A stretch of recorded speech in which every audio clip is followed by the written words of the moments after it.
We got your back so you can relax and focus on all the important stuff, like getting your business done. This is our tribe. We look out for each other. That's right, that's right. This is our tribe. We help each other grow in business and life. That's right, that's right. No need to panic anymore. We got lots of support and an army of warriors by our side. We fight the good fight when we unite. We fight the good fight when we unite. 'Cause that's what a tribe does. We got your back so you can relax and focus on all the important stuff, like getting your business done. This is our tribe. We look out for each other. That's right, that's right. This is our tribe. We help each other grow in business and life. That's right, that's right. Hello, hello, Coffee Shop Show, YouTube and Facebook and LinkedIn and Instagram and Twitter and everywhere. We are so happy to be here with you again today. I am Nestene. I'm still Peter. And you're watching the Coffee Shop Show for entrepreneurs around the world. This is the one place in the world where you can get together every single week without fail and chat to some of your favorite small business owners, entrepreneurs, aspiring entrepreneurs, inspiring entrepreneurs, content creators, and dreamers. all of those awesome humans around the world that are actually working in entrepreneurship, making it happen, and we're just getting together as friends. We're getting together as friends. We're creating a space where entrepreneurs around the world can actually connect with other entrepreneurs. And we're aiming to have the world's most fun, authentic, caring entrepreneurs in the world in this space, without fail. So the people that you see on the screen are the people that you can trust. They are the people you can make friends with. They are the people that me and Peter have looked far and wide for. We have scoured the face of the earth to find these awesome, incredible, amazing humans and bring them to you every single week so you can chat to them, get to know them, and learn from them. So remember, as always, their LinkedIn links are going to be in the show description. So if you want to connect with either, all of them, all you have to do is click on those links and send a message and say, hey, I saw you on the Coffee Shop Show. Could we please grab a coffee? Or I saw you on the Coffee Shop Show. I'd love to follow you. Or I saw you on the Coffee Shop Show. Let's be friends. And just so that everybody's aware, this show is on the outside of our community. It's something that we put together as a community. The inside is a whole lot warmer. So if you're out there and you want to know what the inside looks like, well, then reach out to any one of these amazing humans and find out what their experience has been. Yeah, or you're welcome to book a meeting with me and Peter. Probably me. Probably Peter. We're always happy to have a chat. And if you're an entrepreneur, we can probably help you. So that is pretty much what I wanted you to say. Now, ladies and gents, what we're talking about today is navigating legal and regulatory challenges for startups and small businesses. That is what we are talking about today. So we were joking just before we came on. By the way, guys, I know we are trying to be more on time, okay? But sometimes we're like 5 minutes late for our scheduled live. The reason for that is because the entrepreneurs in our circle of friends refuse to stop talking. Which is a good sign. It's a good sign of an actual community. So anyway, so what we were doing is we were talking before the show, and I was literally like, we have an attorney on here with us right now. NICOLENE is one of our community members, and I was literally like, my strategy for today's coffee shop show is going, and NICOLENE, over to you. So maybe that is where we should start. No, I actually think that where we should start is, I mean, I think sometimes as entrepreneurs, we don't know what we don't know. And the more we can admit to the things that we don't know what we need. Sometimes we do the things that we're good at, and all the technical things in the background, we just don't know. That's where it pays to have the relationships with people that actually do know. So I will admit, legally, what am I required to have? Whether it's in the form of contracts, whether it's in the form of how I set up my business, whether it's in the form of what things do I need to put in place to safeguard myself? Depends on what I'm building. Am I building a platform for people? Am I creating a product? In all different spaces, it'll require different things that we just don't know. And I think that's where we can start the conversation. What are the things that we should know? And I think that's a really good place to start. I mean, as an entrepreneur, in setting up your business, legally, what are the requirements? What do you need to actually do? What do you have to have in place? My answer, I don't know.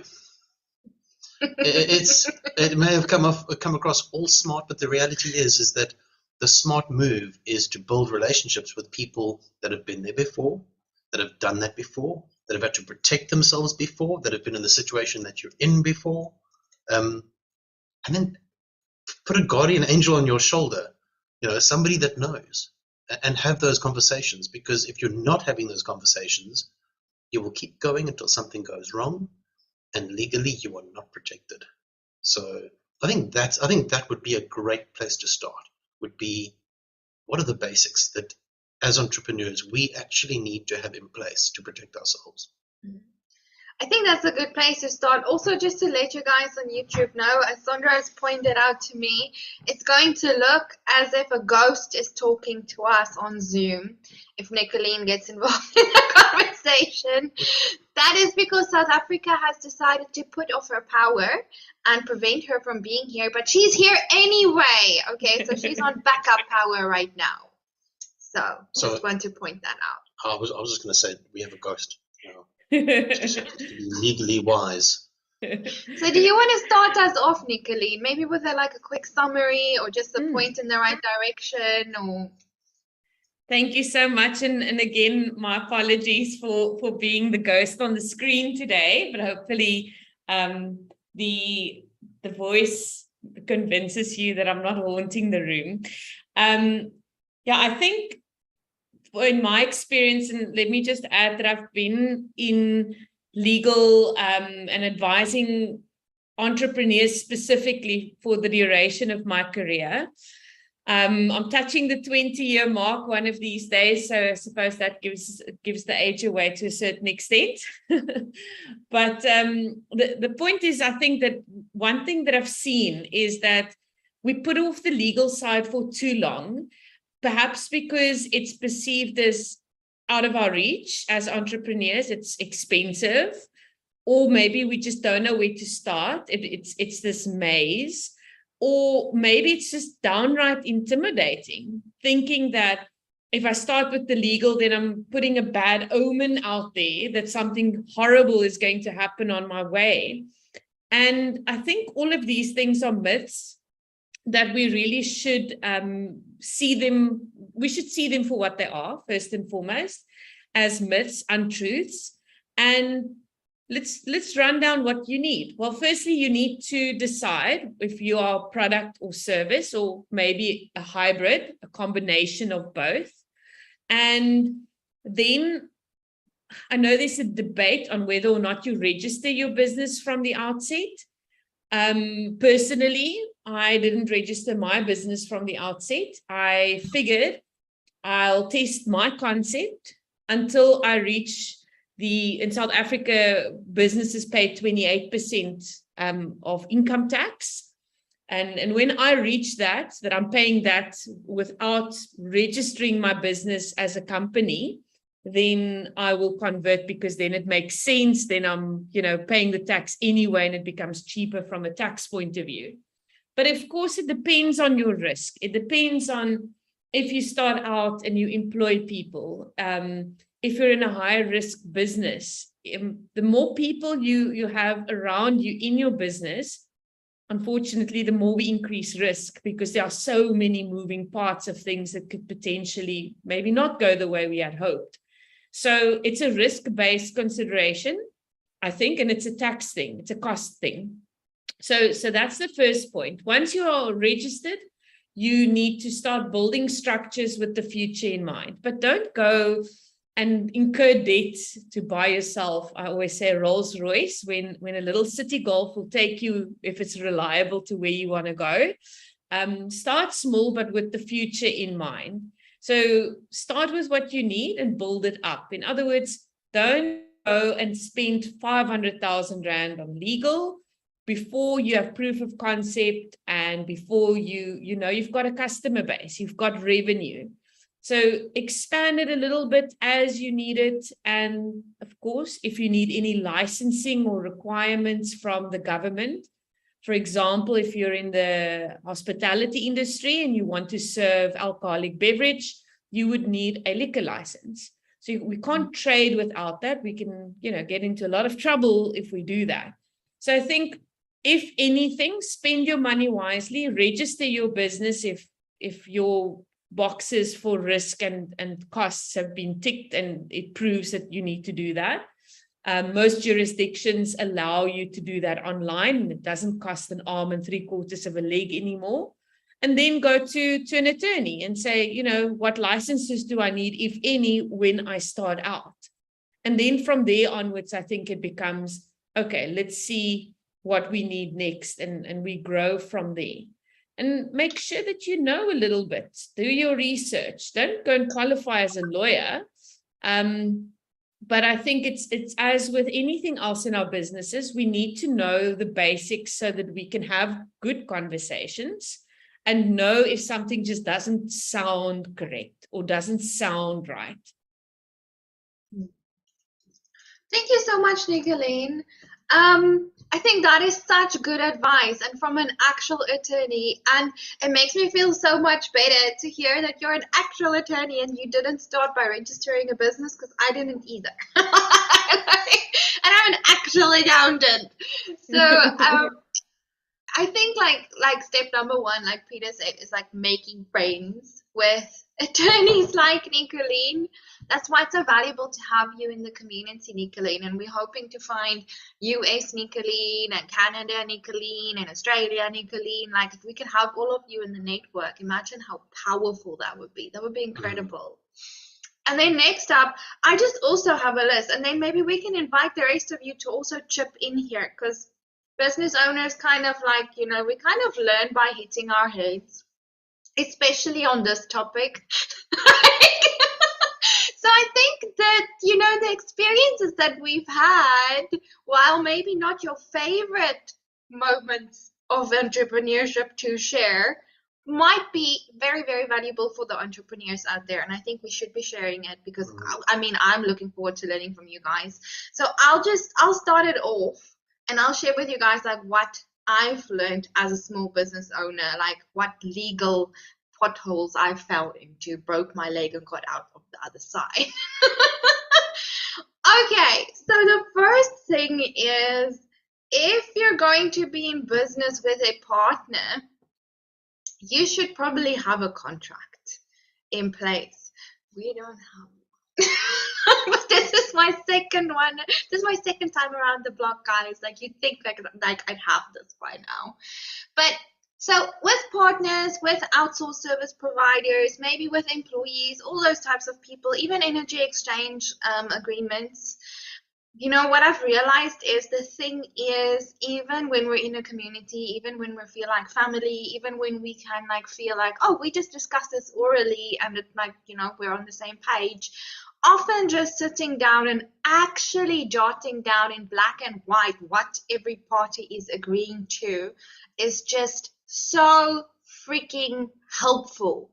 Because that's not what I said. See? So we need to just do that. I think that is incredibly helpful. And you'll see, like, once you also start to do that with your different types of people that you work with, it makes the whole operation just so much smoother. Sondra, can you come in on this point? Yeah, Nestene, I am very big on contracts because you do not know what you committed to unless it's in writing. So I have found out the hard way that unless it's signed on the dotted line, then there's no commitment on either part. So I can do whatever I want, you can do whatever you want, and it's just he said, she said, blah, blah, blah, blah. And speaking from the US, it's not legally binding unless there's an actual signature. Oral contracts will only get you so far, but literally not very. So if it involves any type of exchange of anything, I do it for barters. I do it for giveaways. I had a person get very upset with me because I was giving away a $250 package. And I was like, there's gotta be a contract. Like, this is what I'm giving them. This is what the timeline they have for using it. Cause that's the other thing. People like to stretch things out. And I'm like, no, they have to sign a contract. Even if they want it, it's theirs. I'm giving it to them. That's fine, but they have to sign the contract. And she went ahead and allowed it. But yeah, I was very upfront after that. If any time when I was donating or anything, I'm like, there's contracts, there's due dates on it. It's dated for a reason, because I've had people stretch things out. I had somebody pay for something and I didn't put a end date on it, and she stretched it out for 6 months. And after 6 months, I was like, you never used your hours. I have a life. I have to move on. I have other clients. And I gave her a 30-day warning and was like, you should have used your hours by now. She never used her hours. It was her money that she wasted. But it wasted my energy for 6 months of literally saying over and over, we need to meet. You need to get me this. We need to do this. We need to do this. And she just didn't want to do it, and decided she wasn't in the place to do it at the time. Again, I felt bad because she paid me to do a service, but I couldn't do the service. So definitely with that.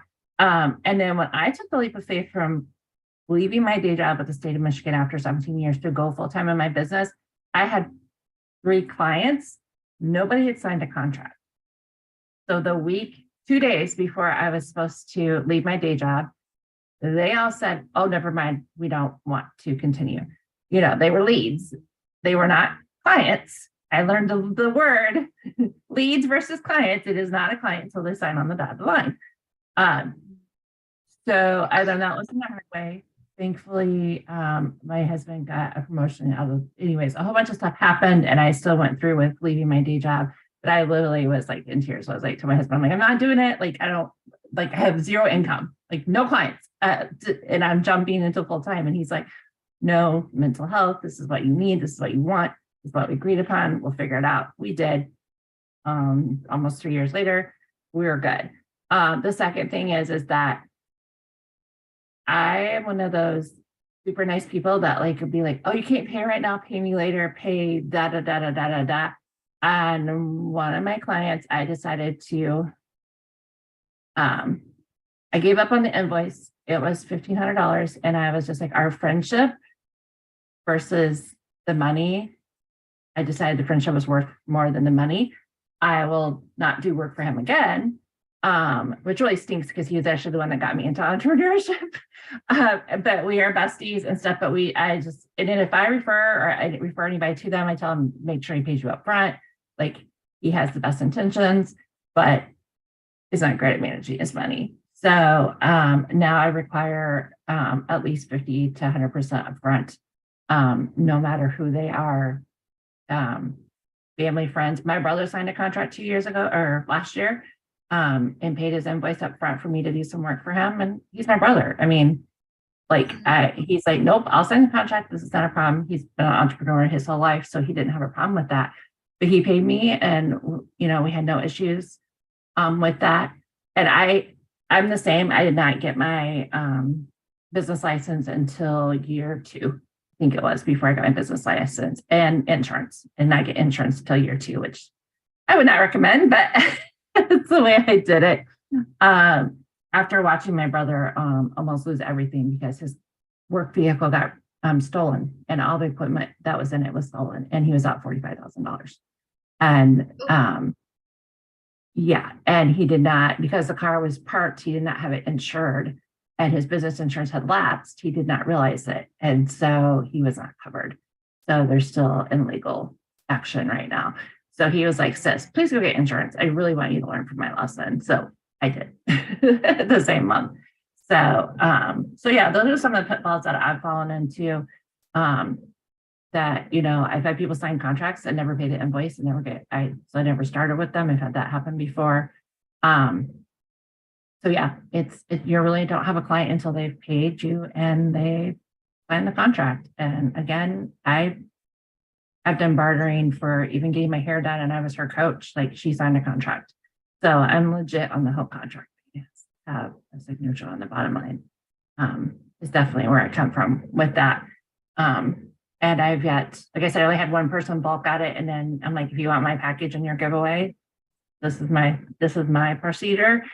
And we went with it, but I'm pretty upfront about that now. Contract for everything. And I did purchase a legal contract from a lawyer, and then I just rectify the service section, but the rest of it's all US, Michigan based, because in the US, each state has different laws on top of the national laws. So if you're, you have to make sure you're abiding by your state laws, that you're a registered business in. So I'm registered in Michigan. So my contract is based, portions of it are based on Michigan law.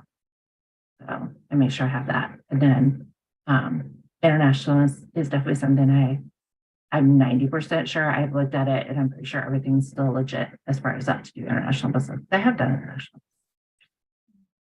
But yeah, those are the things that I've learned in the last almost 5 years. Yeah. Stunning. Thank you, Sondra. I'm Sondra, your goal accountability coach. Thank you, Nestene. Yeah. How many states are there in the US? 50?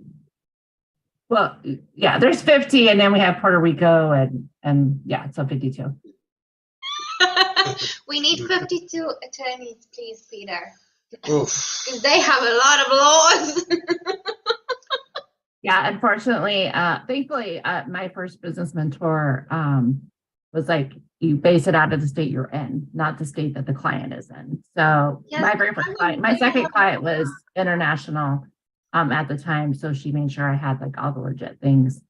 But yeah, so it's based in the state you're in, and each state is very different. California, yeah, a lot of people will not do business with people from California because California decided they didn't like entrepreneurs anymore and made it very, very hard to work with people. Anyways, there's a lot of different ins and outs. New York is another one that has very strict laws for businesses. Yeah, you gotta know who you're hiring from and their contract versus your contract, including like when I've hired virtual assistants and outsourced stuff. I need to know what state they're in and whether or not I am cool with their state laws. Or do I want them to sign a contract on my end that's written out of my state, because then I have more control.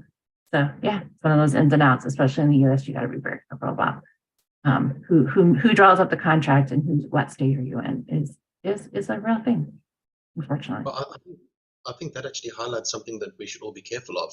And it's not only to make sure that you have the relevant contracts in place for your clients to sign, but on the flip side of that, be careful what contracts you actually sign, because you got to read the fine print, and sometimes the language that is used and the language that we understand is two different things.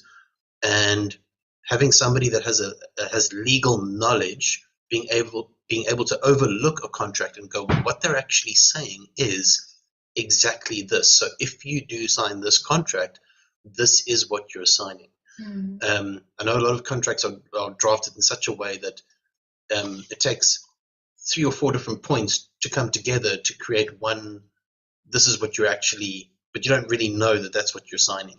So, you know, for me, it's always been a thing of always have somebody around that you know that you can approach and go, hey, I've got this contract, and please will you give it an overview, and just my understanding is this.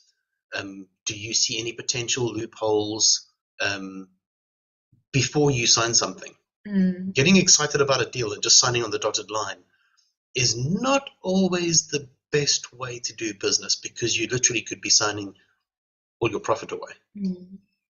And literally, like, it could be such a lifesaver to just have someone like NICOLENE and be like the one thing I will say for attorneys, they're amazing at thinking of every single scenario that could go wrong.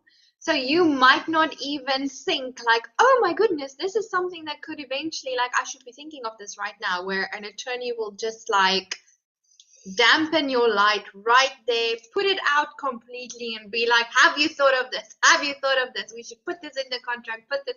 They're fantastic in that, which is amazing. They are. Like, people like me and you, Sondra, need people like NICOLENE, because I'm also one of those nice people. I'm like, what? You're struggling to pay me? Oh, I can pay you. Let me pay. How much do you need? God's Peter, it's terrible. It's terrible. It's rough. NICOLENE, let's quickly hear from you, and then over to Mr. Levy. Thank you. Yeah, I just wanted to really add to say it's very important, I think, particularly if we're starting to expand cross-border, to find someone locally that you can trust, and preferably who is well connected enough to say, you know what, I don't know, but I know someone who is going to know how we do this in this particular situation. So again, it goes back to the relationship, and it goes back to making sure the lawyer you choose aligns to your values and can understand you and your business well enough not to treat you as if you're in a sausage factory, to say, oh, you know, I've heard this before, here you go, here's the typical bone we throw at this kind of problem. And if you ever feel like you're part of a sausage factory, I've always said, and this may sound very harsh, that maybe it's time for a change with your provider. Your attorney is someone who needs to know you well enough. They need to know why you are wanting to go into this relationship. They need to know what is at stake if it doesn't work out, and to help you build a mechanism, or to understand the mechanism that is being proposed to you of the divorce clause. You know, so if something goes wrong, how do we get out of this? And I know particularly in partnerships, it sounds like such a negative thing to include, but it's so important to agree on, if someone is unhappy or something happens that makes either of us feel we want out, what does that look like? And to agree on that whilst we are all still happy and we are all still wanting to negotiate, so that when that difficult decision falls upon us, that we don't have to scramble around thinking, okay, how do we get out of this?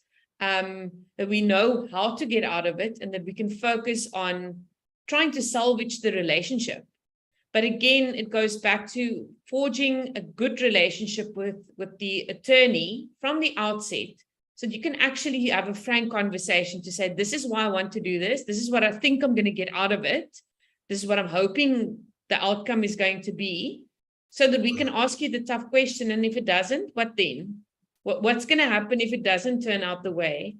You know, the doom and gloom, unfortunately, sometimes we're a bit of a reality check, I think, because we get so excited about the prospect, right? And the lead, and we start planning all these big houses and fancy cars, and we haven't even signed on the line, right? So I think, even though we don't mean to be the wet towel, sometimes we need to just, you know, let's just go back to reality and map out, if it's really great, what does that look like? But if it's not great at all, what is going to happen, and how do we plug the holes? And does the agreement that you want to sign, does it actually say that? So I can't agree more. We pick your relationships carefully, including the one with your attorney. And if you feel you're being treated like a sausage, like you're working in a sausage factory, I think it's time for a change. Yeah, 100%. Oh, definitely. You know, if I look back at some of the situations that I've been in, and I've had to rely on my own resourcefulness to get out of myself out of a situation legally, and I've been relying on my own knowledge of what I understand of the law, which is so limited. That is very scary. Very scary. Very scary. Because And how I managed to make it through the other side unscathed. No one knows. No one will ever know. It's just I was saying stuff that I heard on TV. Oh my goodness. I think I was quoting American law in South Africa. I was watching legal shows and doing all kinds of weird stuff. I was just saying stuff. And for the life of me, I managed to get out of the situation. The situation originally was a partnership that needed to be dissolved. It wasn't a partnership between myself and somebody else. It was a partnership between two others. But before I could continue doing business, I needed that partnership dissolved. And the one partner was not willing to let go. And there was a whole bunch of legalese that had to be interpreted in that space. And I just interpreted it the way that I thought best. And luckily, it turned out the right way. But if I look at the consequences of what it would have been like if it did not turn out the right way, it would have been absolutely, absolutely devastating. Lots of people would have put in lots of hard work into a space that it would have just collapsed, and those spaces have got people to feed and families, and you can't take those chances. So when we look at legal and people have the thought process of, can we afford to actually do this, the question actually is, can you afford not to? Yeah. And if you really can't afford to, well then build a relationship with somebody that actually knows what they're talking about. Make the effort. Yeah, everyone needs to WhatsApp NICOLENE and send her chocolates. And then find 52 other NICOLENEs in the US, please. By the way, that's also one of the areas that I have highlighted here. Data's collection, just before we go to Mr. Levy. Data's collection. Please, if you haven't yet, talk to a legal person about your data's collection process. There are specific words that you need to include on your invoices that actually make datas pay quicker and easier and makes attorneys be able to collect that money on your behalf if need be. Like, that is definitely an area that you need to have covered. Over to you, Mr. Levy. Thank you, NESTENE BOTHA. So, first of all, isn't it amazing how it all comes back to relationships, whether it's your attorney, your accountant, your suppliers. And, I think I've shared this story before, but working in business, and certainly in when it's in team sessions, and I'm talking about with leaders, so there's guys that are a lot more business savvy than what I am, and they're good businessmen. And you ask them, who's your team? They'll tell you everybody around the table. But they don't mention the attorneys, the accountants. They're also part of your team.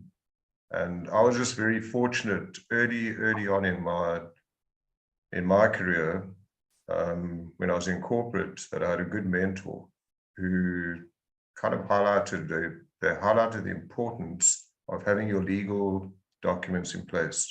So when I did venture into my own businesses, it was kind of like already imprinted in my brain. I don't know the legal side.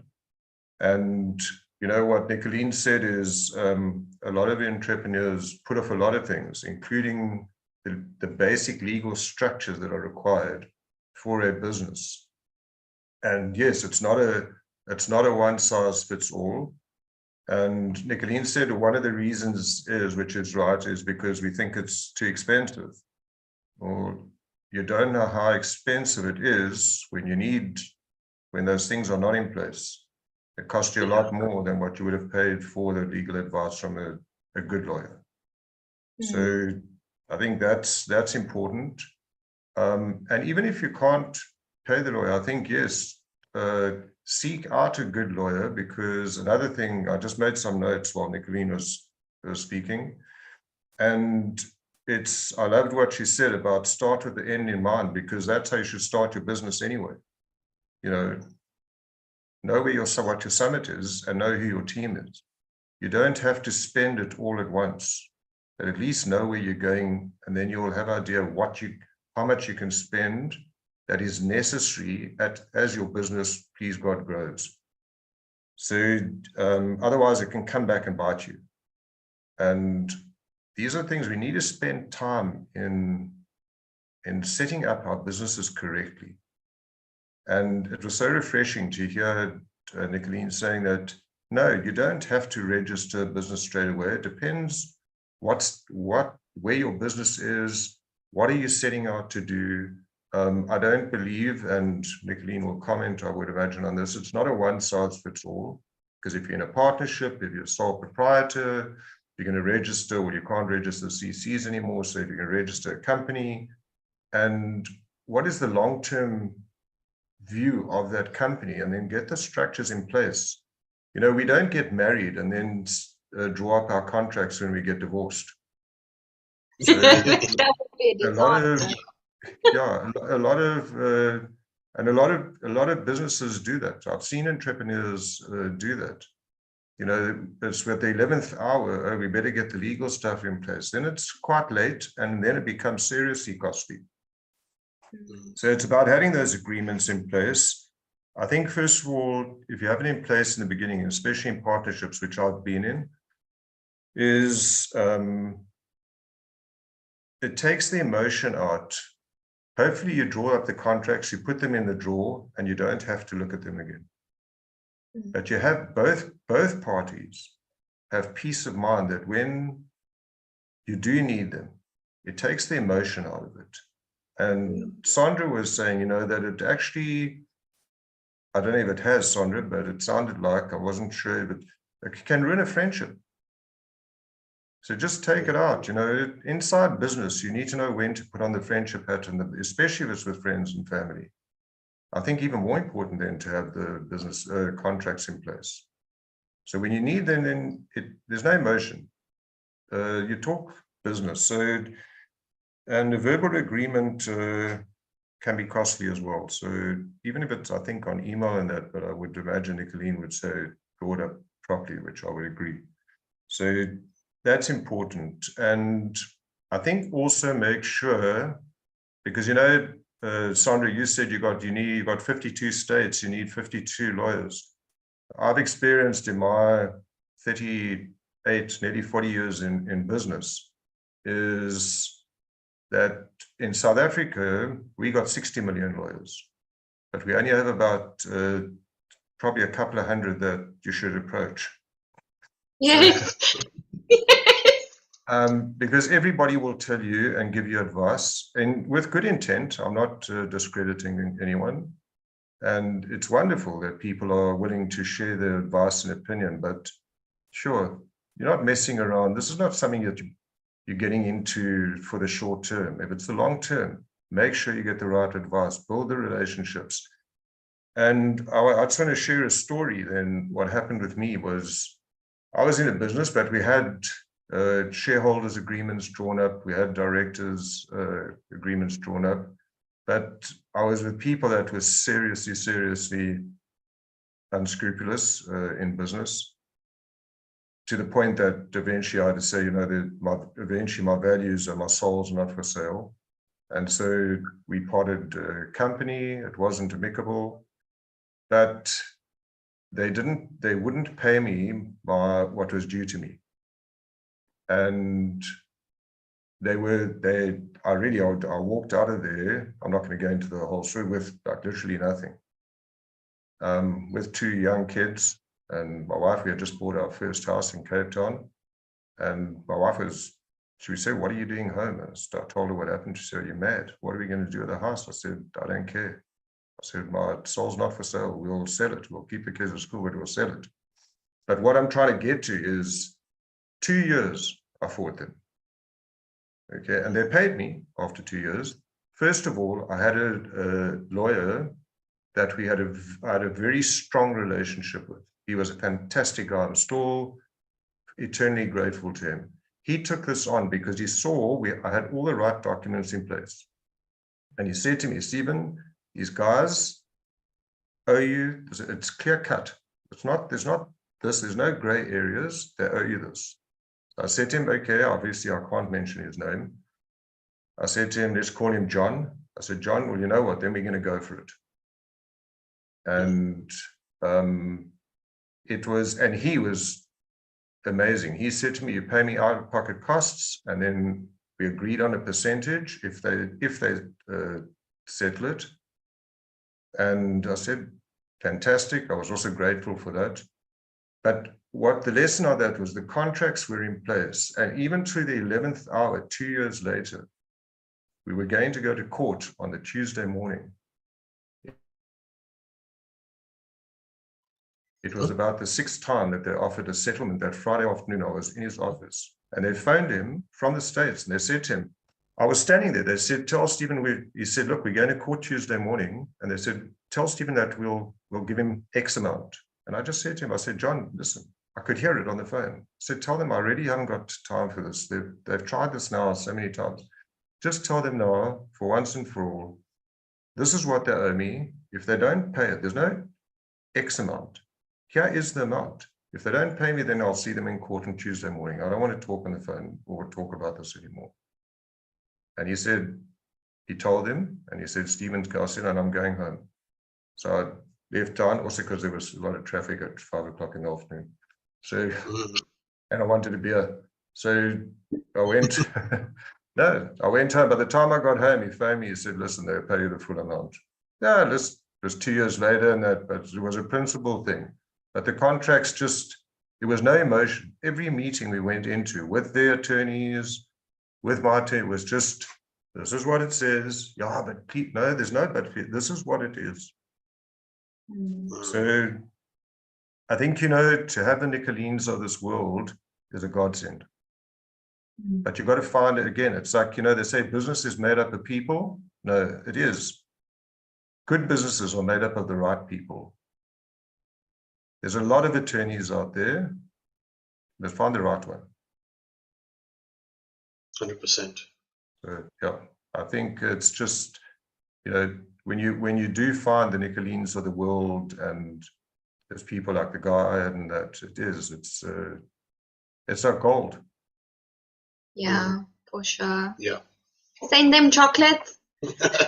Thank you. Send them chocolates.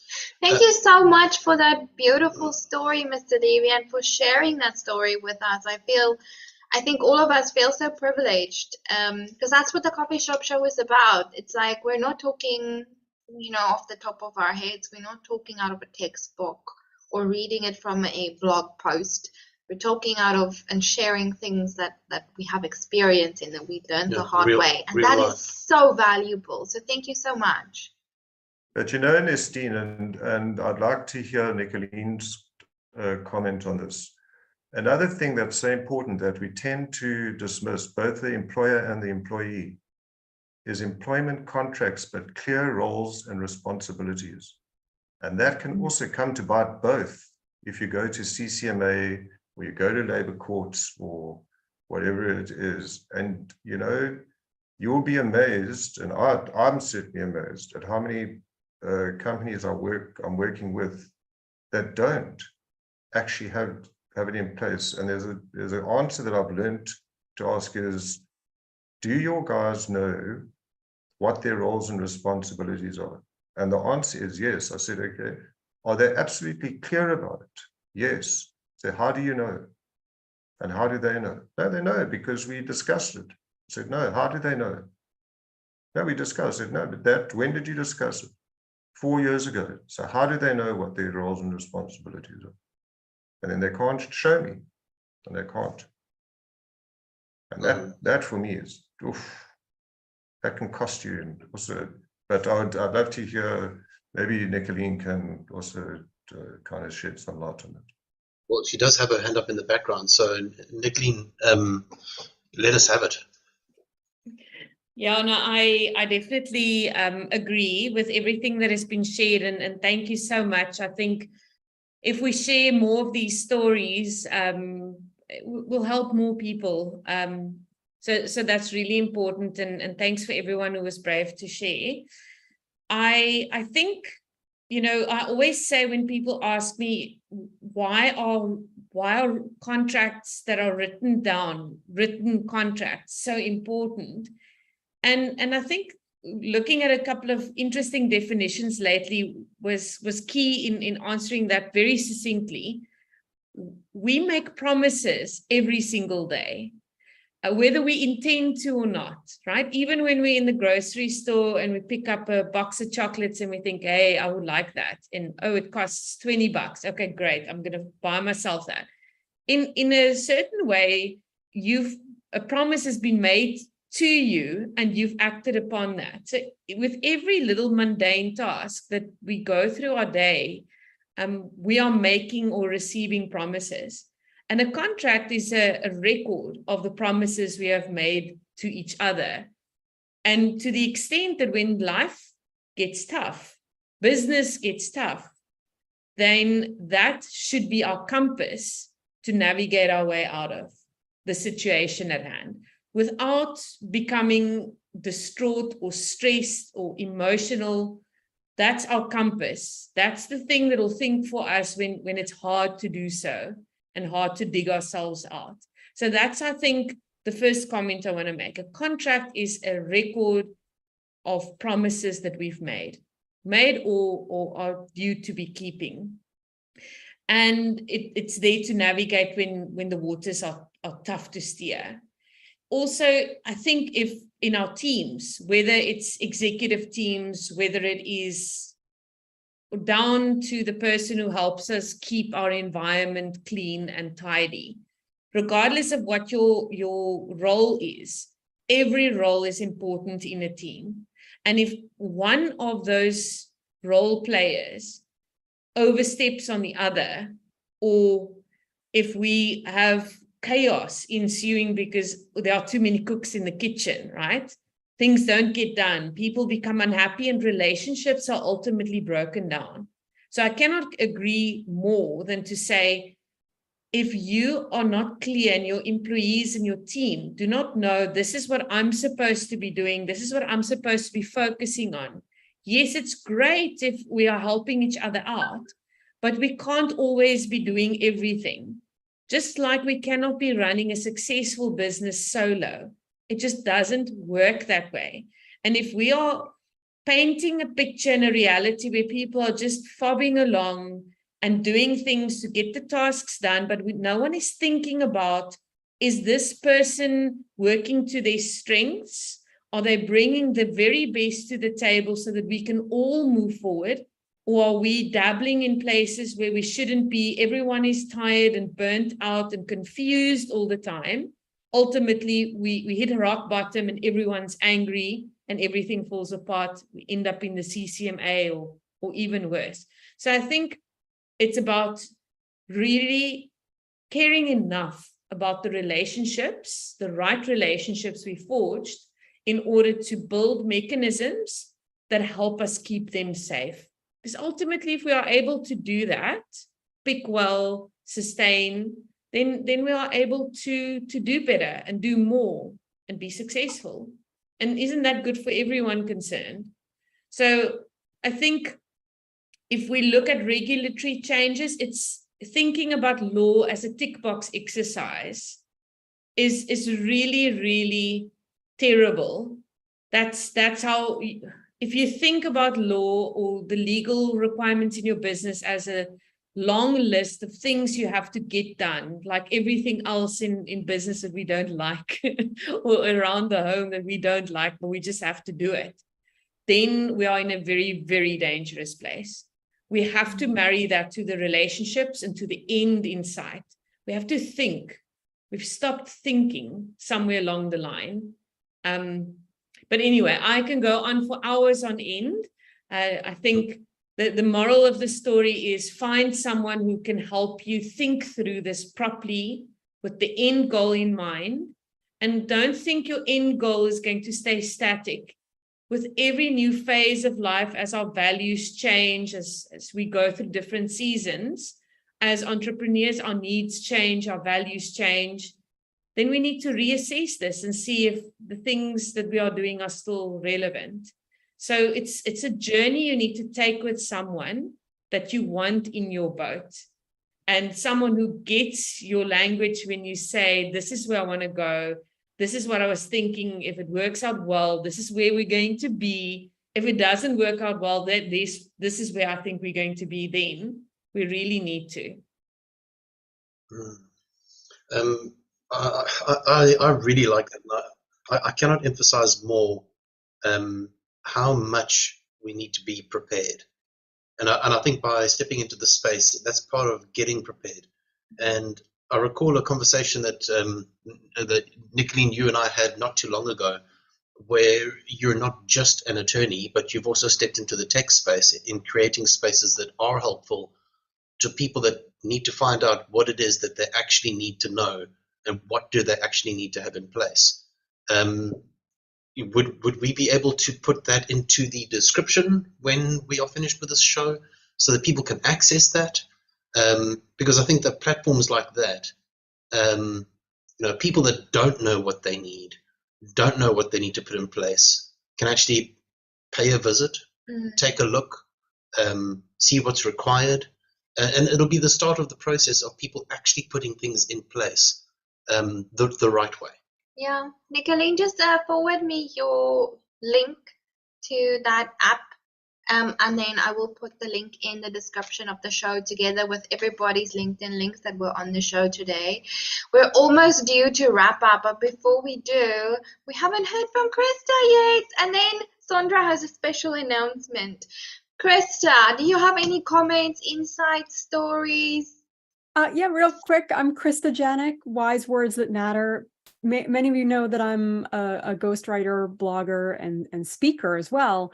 I recently had a situation where we had kind of a loose handshake, not quite agreement that they were going to have a video at the keynote that I just did. And that was part of the agreement that, or rather non-agreement that we made, because it didn't end up happening. And they didn't tell me in time that I could have made alternate arrangements.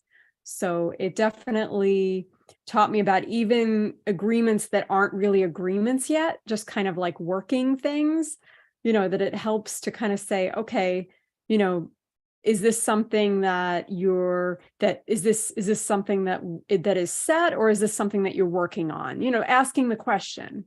And there was a component that did come through, but it would have been good to have it in writing. Okay, so we're going to do these postcards.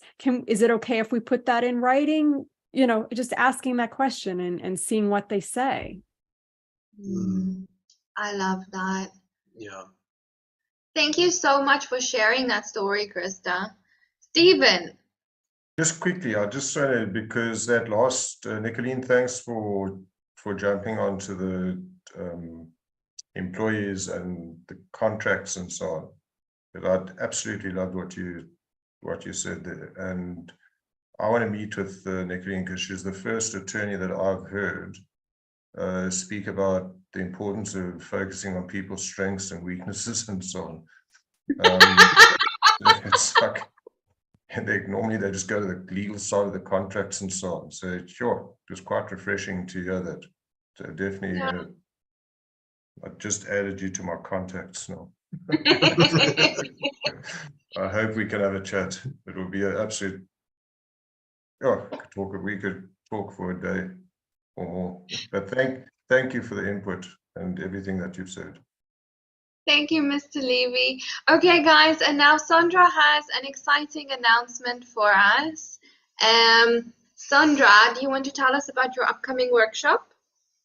Yes, on Thursday, 1:30 p.m. EST, I'm doing a workshop. It's a vision board experience. So we're going to dive into your why and your purpose and create a visual representation of that, so that you have that as a reminder, either a physical reminder or a picture or both.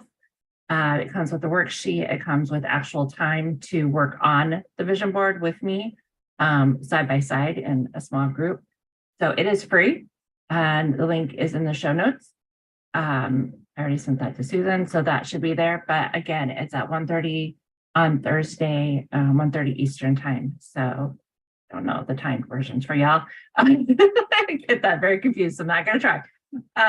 But yeah, it's free. And again, it's to I'm calling it the why board, like your why board. Like why do you want to keep doing this? Because as business owners, we definitely can get discouraged when your days do not go the way you want to, or you're overwhelmed, or it's Monday.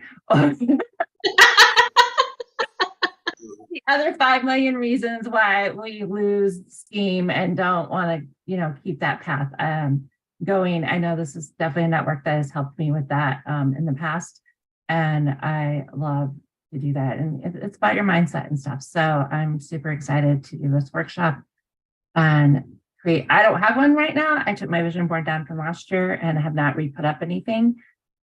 So I'm going to be doing it too. So I'm literally going to be working on mine along with everybody else.